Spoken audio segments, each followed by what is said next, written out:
তো সেদিন গিয়েছিলাম আমার ছোটোবেলার বান্ধবী ঋতু ও আশীর্বাদ ছিল, তো ওখানে গিয়েছিলাম। গিয়েই আগে আমরা সবাই বান্ধবীরা মিলে ছাদে চলে গিয়েছিলাম, কয়েকটা ফটোশ্যুট করে নিলাম, কারণ আমরা যাওয়ার আগে আশীর্বাদটা হয়ে গিয়েছিল। তারপরে আমরা খেতে বসে পড়লাম।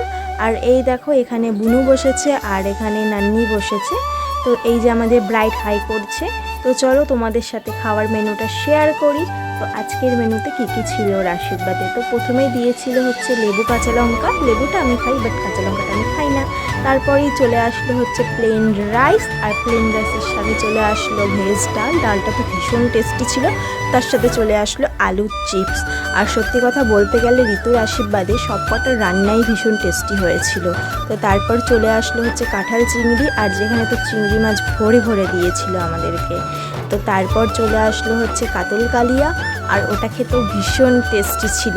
ওটা কাতল মাছ ছিল না আইন মাছ ছিল আমি বলতে পারবো না। তো তারপর চলে আসলো ফ্রাইড রাইস আর ফিশ চিলি।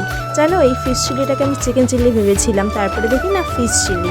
তারপরে শেষ পাতে ছিল হচ্ছে আমাদের আমের চাটনি, আমের চাটনিটা ভীষণ টেস্টি হয়েছিল। তারপর ছিল মিষ্টি দই আর রসগোল্লা।